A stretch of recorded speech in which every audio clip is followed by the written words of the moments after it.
All right. The topic is how pastors and ministers can move their message into the marketplace. It's Thursday evening. This is live. And for those of you who are going to be watching this on replay or listening to the podcast episode, welcome. I'm excited about this discussion because it is one that I think a lot of us wonder about. It's a discussion that I started earlier this week, and it's one that I think we can actually help you with in our time this evening. So I'm glad that you're on. Those of you who are on live, I'm glad that you're on. And those of you who are going to watch the replay, glad that you're checking it out. If you are watching this live, just drop in the chat where you're watching this. And if you're watching on the replay, just drop in the chat as well where you're watching this replay. But let me start off here. This is what caused me to come on here to share this live. I made this post earlier this week. Every pastor or ministry leader should have at least one talk they could deliver to a company and get paid for it. Every pastor or ministry leader should have at least one talk they could deliver to a company and get paid for it. So if you are a pastor, that's someone who your role is to speak every weekend. If you're a ministry leader, if you are that person that you are speaking to teens, you're speaking to children, you are speaking to women, to men, you're in some kind of leadership role, I'm talking to you, right? If you work in a setting where you are ministering and serving, my contention with that post is that every one of you, if that's you, should have at least one talk that you can give to a company and get paid for it. Now, let me take this down. There was a little bit of discussion, right? Overwhelmingly, right? There were people who resonated with it saying, yes, I agree. You should have that talk. There were people who were like, no, shouldn't take ministry into the marketplace. And then there were some who were like, how? Right? So you had the people who were like, yes, finally. Some who were like, I'm not sure about that. Some who said preaching isn't the same as speaking. And I get that. All different sides. And so I thought this evening I would come, have a discussion, share some stuff, and actually give you a next step. I want to talk to the people who say yes, right? I want to talk to the people who say no, right? Because maybe there's some misunderstanding. I want to talk to the people who are saying how, because I think ultimately that's what a lot of us are asking, how. Now, let me just share. I straddle two worlds, right? I live, my first degree is actually in business. I sometimes forget about that. My first degree is in business. And if you're watching this, just do me a favor, hop in the comments, tell me you're watching this from. I want to shout you out, shout out where you are from, right? But my first degree is in business, and that's what I started off doing. And then I transitioned, went off to study pastoral ministry, and I did that, and I served in that area for over 15 years. And then I shifted back into business, working as a business coach, and I still live in both worlds. I preach, I'll almost say almost twice a month, 2 to 3 times a month. So I'm still preaching, and I'm in the church world, and I coach people to start businesses, and I work for a company as a business coach, working with small businesses who are looking to grow in the home service industry. So I'm living in both worlds. And what I see is that what the marketplace needs is what I think people in ministry have.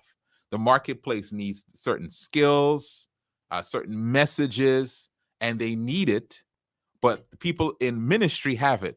And we just haven't figured out how to move that message out to the marketplace. Now, for those who might be disagreeing because we don't need people coming out there, what's up, Renee? Buffalo, New York. Happy New Year, my friend. For those who disagree, saying, listen, we don't want people coming out into the marketplace, into businesses, into companies preaching. That's not what I'm saying. That's not what I'm saying. I'm not saying we need pastors to show up in workplaces and workspaces preaching. I'm not saying we need Bible teachers, youth leaders coming out into those spaces sharing that way. But I do think there's a core message that you have that needs to move out into the marketplace. And so I want to share about it this way, right? If you're watching this on live, I need you to stay with me in the comments. I want to discuss with you inside of these comments. So I want you to stay with me, right? In fact, tell me, what's your thoughts on this? Before I go to my next thing, I'm going to put this back up here. What are your thoughts? I say every pastor or ministry leader should have at least one talk they could deliver to a company and get paid for it. What are your thoughts? Do you agree? Do you disagree? Anybody, just let me know. Agree, disagree. Just put it in the comments. You could put agree, you could put disagree. I just want to know what you think. And I'm going to share something that I think speaks to the people who agree, people who disagree, and the people who are asking how.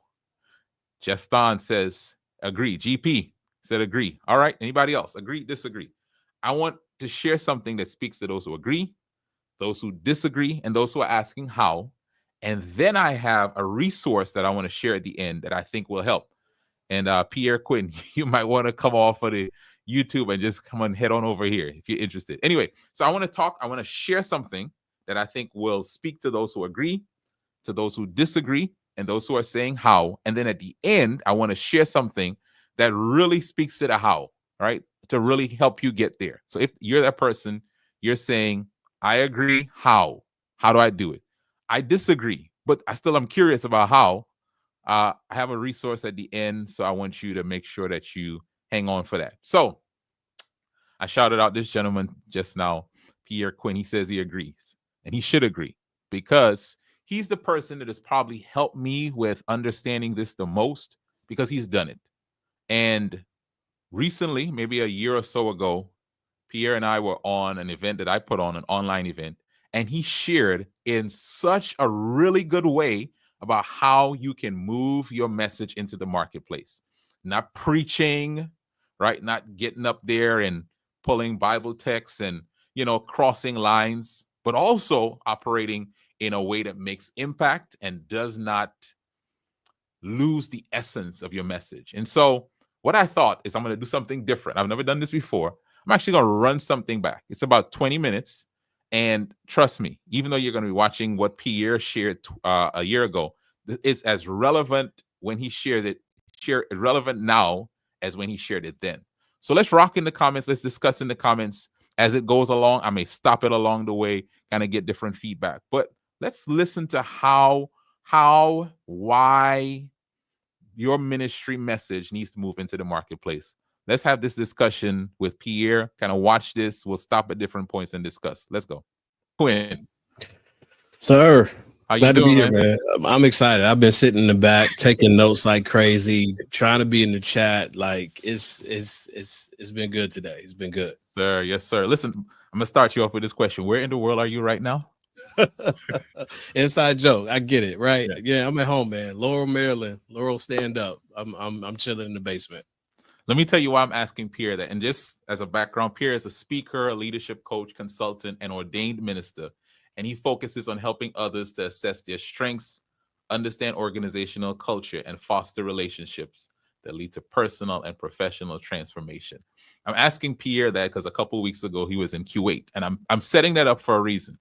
Pierre, I mentioned, ordained minister and pastor, and now you're in Kuwait. Yeah, man. Teaching leadership. So help us to understand just a little bit about what you're doing and how your ministry has moved into business spaces.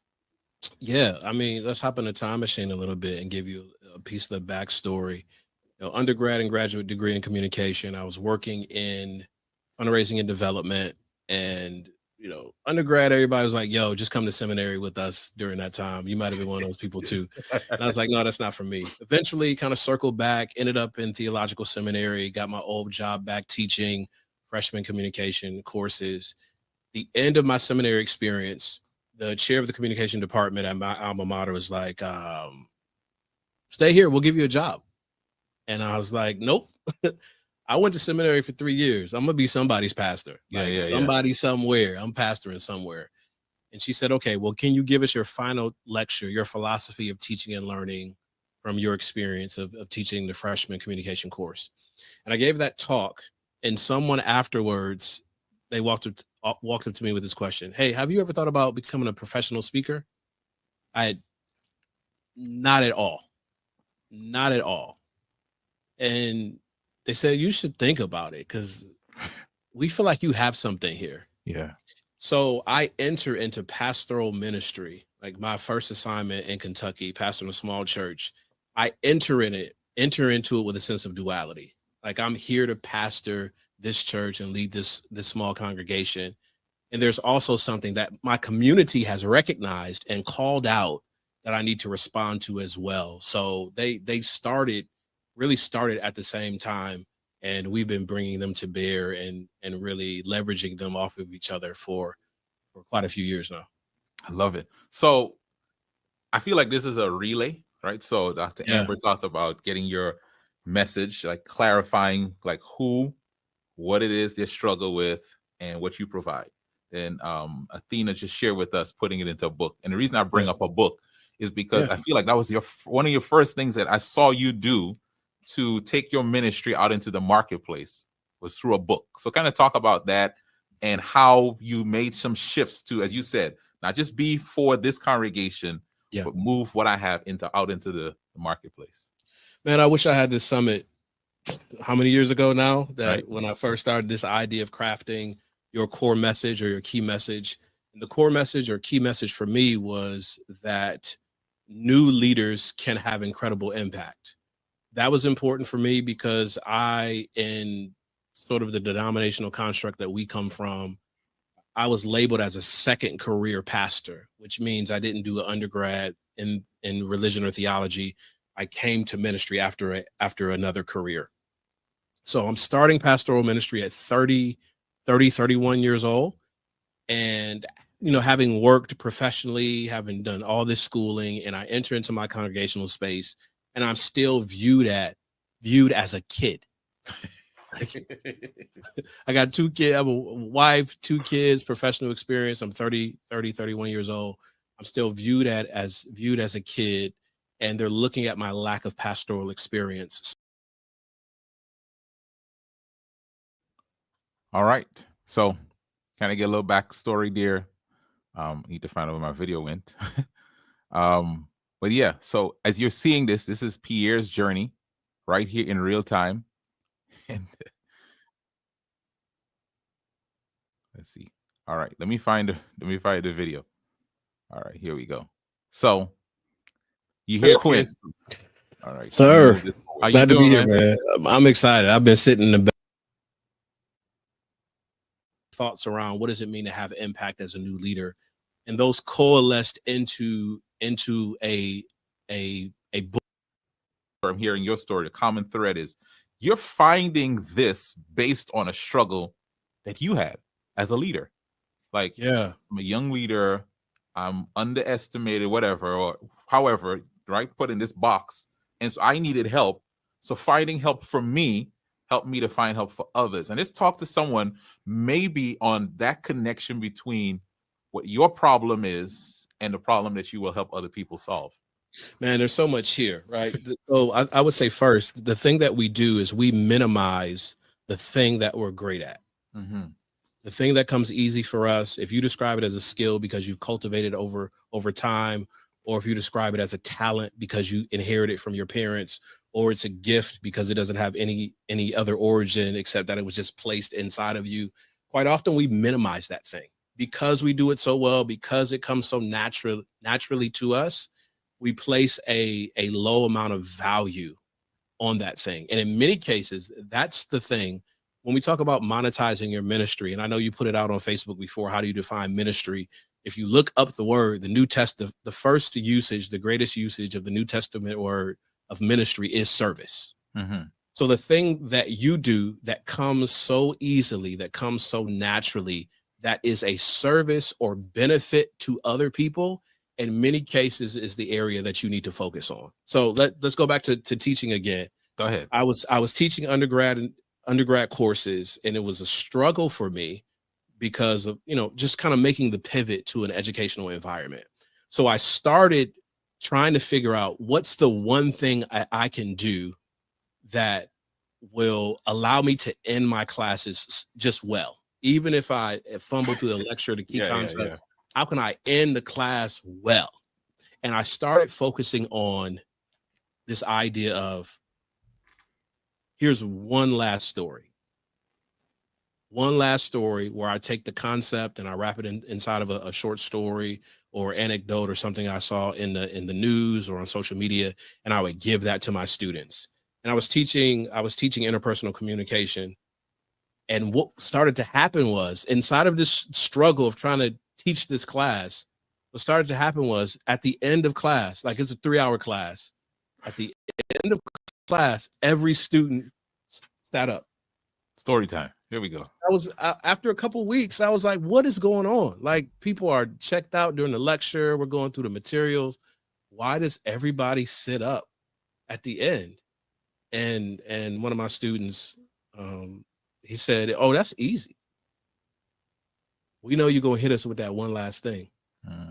And we're looking forward to that one last story, that one last word, that one last perspective. He said, some of us just come to class for that final 3 to 4 minutes. That's what we're here for. Yeah. And I started to say, okay, so there is an opportunity here to craft a short message that leaves a lasting impact on a handful of people. What else can I do with that besides just giving a lecture or even the closing story of a sermon, right? What else can I do besides land that here? And I really started to work on that particular skill of crafting a short, punchy message and allowing it to really resonate with people where they are in the moment. Yeah. I love that. Find your thing, but then you're working it. All right, Pierre. Yeah. I started with something, so people know that God has blessed you, and you're one of you're now listed as one of the leadership speakers to watch. Like, it's out there. Yeah. How do we get from what we talk about, the small church district, to that? Give us some of the practical steps. Someone wants to know, how can I monetize as a speaker and as a presenter? How do we do that?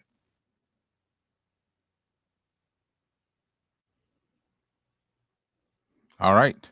So that's the how, right? That's the question a lot of us want to know. How do we do that?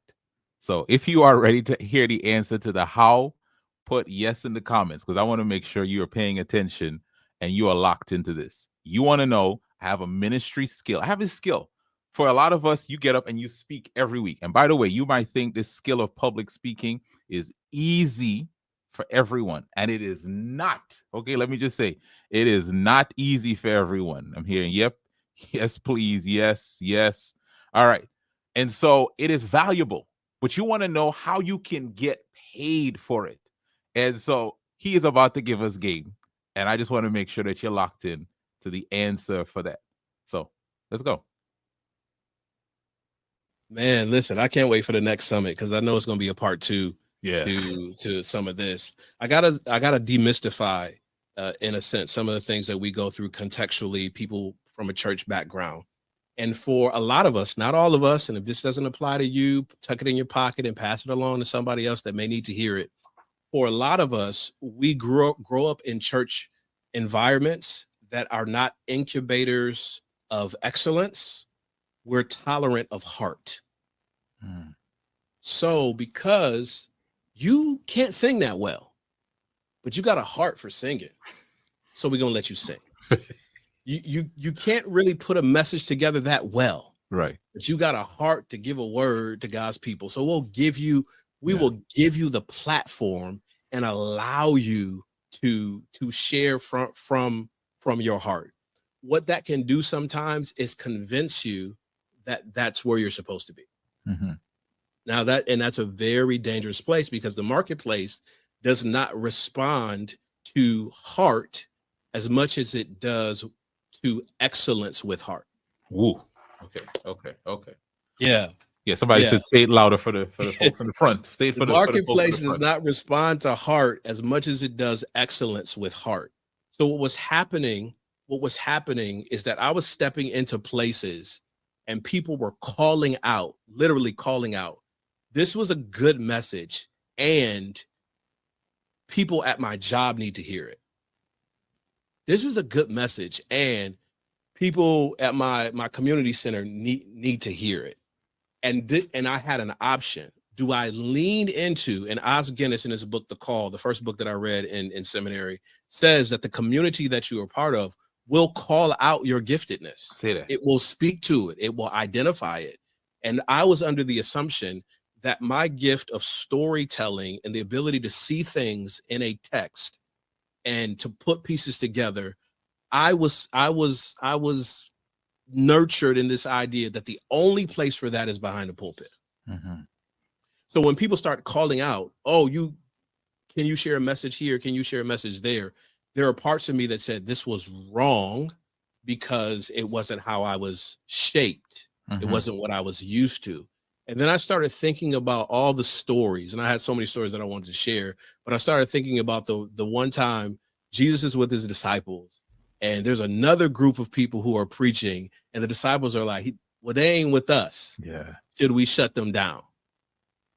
And what if those who are not with us, what if the designation of those individuals are the individuals who are not necessarily called to pulpits and large religious conferences and Bible studies, but you're called to be salt and light through a message of relationships, through a message of fertility, through a message of publishing, through a message of team building. Leadership. That's your way of leadership. That's your way to be salt and light. In fact, I love how John Maxwell puts it.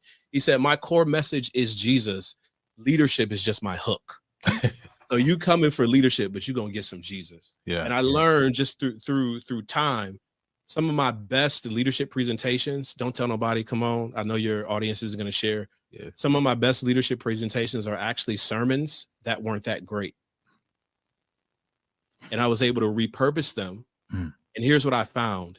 Just because you take chapter and verse and biblical reference out of it doesn't mean that the Holy Spirit has been removed from it.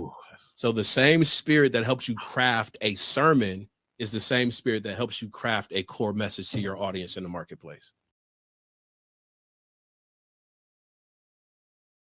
Come on now. You know that thing was heavy.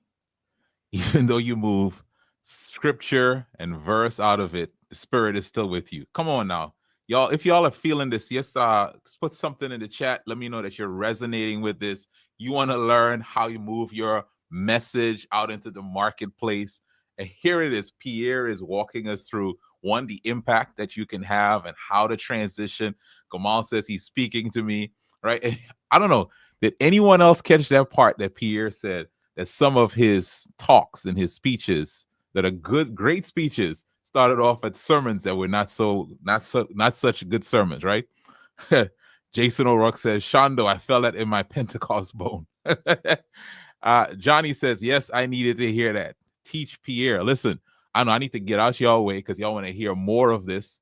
And yes, here it is, Gamal. That's the quote. The same spirit that helps to craft a sermon is the same spirit that will help you craft a message to the marketplace. You captured it. So let me get out your way. Pierre, trash sermons can make great keynotes. Listen, if that's the truth, I have a lot of great keynotes coming. All right. So let me get out your way. Let's hear the rest of this, because I think Pierre will take us back even more to how he got his first speaking gig. All right. So let's check that out. And I love that. I love that. Listen, somebody put some fire emojis, put a yes in the comments, put something in the comments for what we just heard there. Because when you said God's spirit works with you when you're out in the marketplace, sharing on leadership, sharing on your core message, helping people get their money right, keep helping people with their parenting, without chapter and verse, God's still there with you and he's moving with you. And I believe that wholeheartedly. Listen, y'all, let's get some questions for Pierre. We can't let you leave without peppering you with some questions. I have a question. How do I get to Kuwait? That's my question. Yo, so here's the thing about Kuwait, right? And this is the thing that makes communicating in the marketplace slightly different than from a standardized ministry place. That when we talked about this before, as a preacher, right? As a preacher, as a Bible teacher, you know, as an elder, as a leader, it is socially a social faux pas to ask to speak. Mm-hmm. You cannot, it's a social faux pas. If you ask somebody, hey, can I preach? No. Hey, can I share a message? Yeah. It's either going to be no, or there's going to be some people gonna be skeptical. Because if you're that, this is the assumption. If you're that good, you don't have to ask. Mm-hmm. See, in the marketplace, it's different. We only know how good you are because of your willingness to share the impact that you can make. If you're good, you will be found, but you have to position yourself to be found. Mm-hmm. So I was working with a social media coach, and people were asking, hey, if something is not my area of giftedness, what do I do? You invest. Mm-hmm. You invest the money. I'll put it a different way. The lower your confidence, the more money you need to invest. That's good. The lower your confidence, the more money you need to invest. Working with a social media coach, we were working specifically on LinkedIn, and he challenged me. He said, my coach was Rob Youngblood. He said, YB, he challenged me specifically. He said, if you're that good at teaching leadership, teach leadership live on LinkedIn. If you believe that you're that good, if you believe that God has given you these messages, teach live on LinkedIn. Hold on. Someone is asking the how. This is, I'm going to tell you, watching Pierre's story, this is his how. And I want you to talk about even when you first started, like the audience you had. So keep going, because this is your how. Yeah. He said, my coach challenged me to teach live on LinkedIn, and I was going live on LinkedIn. I called it Sunday Night Live. I was given 10 to 15 minutes on a whiteboard, take a simple leadership concept and diagram it on a whiteboard and explain it. And I was getting 5, 6, 10 people watching. So you can't judge stuff by numbers, especially if you're a believer.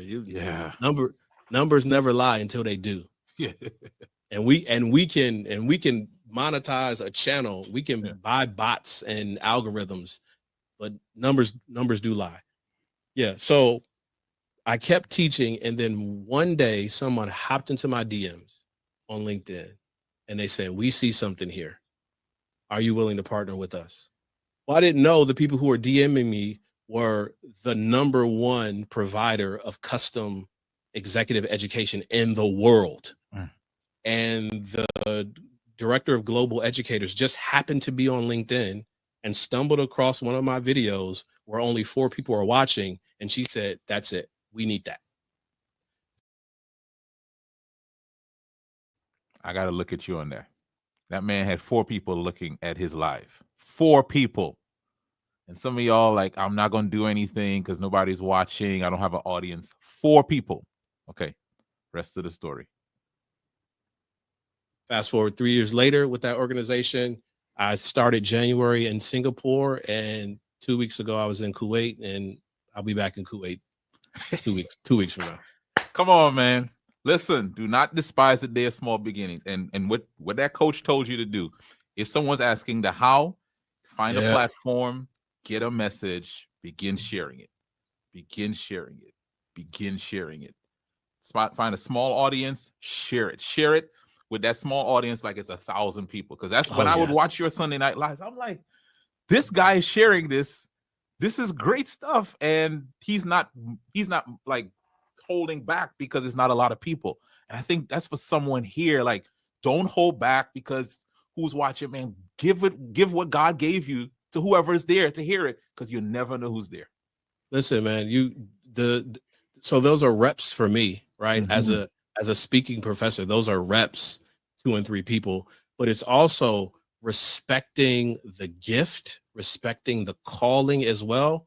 So people ask me, so how are you so comfortable in a room of 50? How are you so comfortable in a room of a couple of thousand?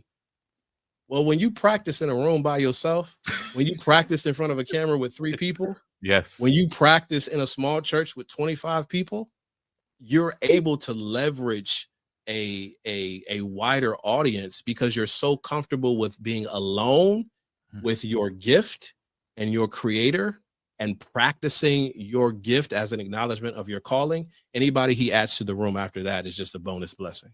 Man, I love this. Listen, you know that whenever we get on here, we could talk all day long. Yeah, man. Listen, as I mentioned, there'll be other opportunities for you to work on what we're talking about here, and we'll share more about that so you have more access. Go ahead, Pierre. I gotta answer this question, man, just real quick. Somebody asked, did I have to leave pastoral ministry to share? Everybody's calling and path is not the same. And Mhm. I've shared this story with you, Kymone, 1,000 times. The only reason why I left pastoral ministry is because it was a divine message. Wow. It was not my intent. Mhm. They started together. They were going to continue together for the rest of my career. The guy was like, nah, I need you to do something else right now. So you're still church adjacent. I still maintain a healthy preaching calendar, but my congregations are boardrooms and conferences and classrooms literally around the world. Yeah. I want you to end on that then. Talk to us about the value that you are seeing in the last 30 seconds. Yeah. How ministry is valued in the marketplace. Just talk to us about that. Listen, man, there are people who are never coming to your church. They're never going to watch your live stream. They're never going to tune into your favorite preacher or to your quote unquote traditional ministry. But spending time with you, sitting in one of your sessions, sitting in one of your talks, sitting in one of your keynotes, they will feel. They won't even know what it is. They won't know how the Spirit is touching and connecting with them, but they will feel it in that moment.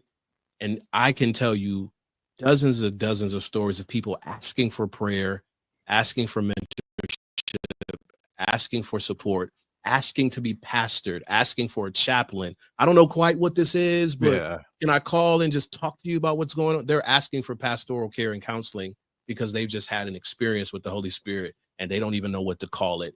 And that for them has become their church experience. All right, now, y'all, wasn't that good? Like, it was that good or was that good? Like, put a yes in the comments if you got something from what Pierre was sharing. And I got something else, right? Because I have more for you. There's more. But put a yes in the comments if you got something from that. Remember, we started off with this question, this statement, right? And the statement was this statement right here. I'm gonna put it back up. It says, every pastor or ministry leader should have at least one talk they could deliver to a company and get paid for it. And I think that what Pierre Quinn just shared with us is the how, even the why behind this.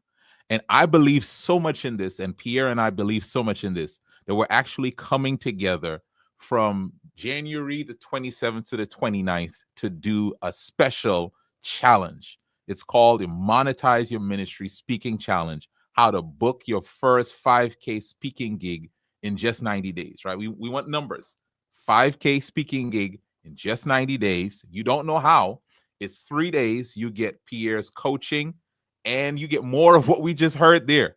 I don't know about you. I want more of that. I want to learn how to do that. And if that's you, if you're interested in learning how to do that, I want you to join this challenge because I think there are so many more of us who need to move our ministry message out into the marketplace. Gamal says Quinn has shared gold. All right, there's some fire emojis. Jason O'Rourke is saying yes. Yeah. Thank you, Miguel. Y'all don't forget to like this video if you found value. But I really want to also encourage you that someone can do me a favor and type this link here in the chat for me. I'm going to put the link here on. I'm going to put the link here in the chat on the screen. Speakingchallenge.eventbrite.com. Someone type that in the comments for me so that other people can get it. Speakingchallenge.eventbrite.com. If you go there, there's an early bird. I want you to jump on this challenge with Pierre and I, and he's going to be the one sharing the knowledge because I'm coming there with notepad in hand to take notes. But he's going to share with us everything he shared on this video and so much more. Going to talk to us about the mindset you need to have in order to develop that message, how to craft the message, the mindset for moving into the marketplace, and then the methodology. How do you go about finding places that are paying speakers? And let me tell you this. I told you I live between two worlds. I live between the world of business and the world of the church. And in the business world, this is a quote that I got from a prominent business owner. He says, there's not a shortage of workers. It's just a shortage of good training. There's just a shortage of good training. So companies need their workers to be trained. They need leaders to be developed. They need them to develop some of their people skills. They need them to develop in areas that you do work in that area every weekend and every week. And your message needs to get out into the marketplace. And so we're doing this challenge together. It's from January the 27th to the 29th. It's 3 days, 7 p.m. to 9 p.m. So it'll be an hour of training and then an hour of coaching where you can ask Pierre questions and he'll tell you where the money is, right? Where the money resides. And so it's speakingchallenge.eventbrite.com. We have limited spaces, but I really want more of us to take our ministry messages out into the marketplace. If you are interested, go to that website, and someone just do me a favor and type that website right now in the chat: speakingchallenge.eventbrite.com. speakingchallenge.eventbrite.com. I do want to know, what are some of the things that were shared by Pierre that resonated with you? Was there a line? Was there a statement? Was there something as you reflected on what he said that just resonated with you? So type the link in the chat and then type your reflection. What's something that he said that just resonated with you as we talk about moving our ministry message out into the marketplace? Justin, you're posting the fire emojis. Thank you, Pierre. Speakingchallenge.eventbrite.com. That's the website, speakingchallenge.eventbrite.com. But what resonated with you? And he is in the chat right now. So, Pierre, I don't know how you felt watching yourself back. If there was anything that you're like, hey, I didn't realize I was sharing that. But what are some of your reflections y'all have from watching this? Johnny says numbers do lie. Yeah, that was interesting. An interesting line. Numbers don't lie until they do, right? And so sometimes you're looking at your audience and you think, I have no one watching this. I'm looking at the number count and you think, well, other people have so many numbers and those numbers might be inflated. Theirs may be inflated and yours, you may have the right person. Gamal says trash sermons. Gamal, you know, we got a lot of great talks because I got a lot of sermons that I can recycle. And I think that's also a point that I got from what Pierre was sharing. That recycling, the messages that you have shared in one context, simply by reworking them, they have value in another context and they have monetary value in that context. All right. What else? What are some of the other takeaways that anyone has from the video? And if you didn't get a chance to, go back and watch this when this live is over. Go back and watch the full thing. What are some other takeaways? Yeah, Johnny says, yes, recycling. I believe in that recycling. You don't always have to do new stuff. And sometimes being in the ministry world, you're teaching every weekend, you're showing up, you're presenting every weekend, and it's always new stuff. Well, you have the opportunity to bring stuff back, bring stuff back, bring stuff back. You could take it to another audience. Miguel said, I have a lot of sermons that I need to repurpose for the marketplace. Brother, you and me both, man. You and me both. So for those who are just checking this out, go to speakingchallenge.eventbrite.com. 3 days, January 27th, that evening, 7 to 9, the 28th, 7 to 9, the 29th, 7 to 9. Training from Pierre and coaching, helping us understand, how do I take this thing and move it out into the marketplace? Johnny, I agree with you. The gift and the talent are already there. You know what I know? That don't think this is just for pastors. A lot of us who you are ministering, if you work with youth in any capacity, you are talking to them. There's no one more creative than someone working with youth. And there are organizations who need your creativity in the marketplace. And I'm talking about training. I'm talking about development. There's a lot of money that's budgeted for that. Gamal, I love this quote. Just because you remove the biblical references from your talk does not mean you remove the Spirit's power from your talk. Man, wasn't that good? Wasn't that just such a great point? One that is, for those who might feel like we're trying to compromise. No, man, we are really just trying to move that message so that more people can be impacted, lives can be changed. You can increase your impact and you can increase your income. Pierre says, preachers don't ask to preach, but speakers must ask to speak. Preachers don't ask to preach. Now, I'm going to ask some of y'all to come preach at your church now, but speakers must ask to speak. And in fact, that's one of the things that we're going to cover. How do you do that? How do you ask to speak? Where do you go to ask to speak? How do you ask them, right? Like, What are the methods that you go about doing that? So if you're interested in the how on that statement, make sure you join the challenge. Pastors, teachers, salespeople, there's so many professions that can benefit from this training. Absolutely. So listen, January 27th to 29th, make sure you put it on your calendar. Register, because there are limited spots, and some have already started filling up by people who are in my paid community. They started grabbing some of the spots. So if I were you, I would grab it now so I could guarantee my spot and before the early bird is over. And so that link, again, for those who need it, is speakingchallenge.eventbrite.com. Just go there. The price is ridiculous for 3 days of training and coaching, 3 days of being able to ask Pierre Quinn the questions like, how do I get to be on stages? How do I get to be paid a good amount of money for just one talk? How can I open up doors to share my core message with wider audiences? So don't delay. Take advantage of this, especially before the early bird deadline. Speakingchallenge.eventbrite.com. Any other thoughts, takeaways from this? Any other thoughts or takeaways? I know I'm excited about this. I got my notepad already ready. I'm ready to take notes. I've only been able to do this a few times to be able to pay the amount of money that we talked about. But I want to make sure that this is something that I can add to my ministry offering. And I believe so many more of us can do just that. Yeah. Pierre says, I'm excited about this. Now, Johnny says there was no audio. I hope that's not me. Yes, repurpose the message. All right, listen. Thank you all for hanging with us this evening.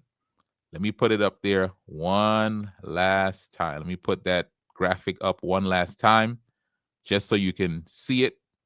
Monetize Your Ministry Speaking Challenge. Book your first 5K speaking gig in just 90 days. So you'll learn how to do that. It's 3 days, January 27th to 29th.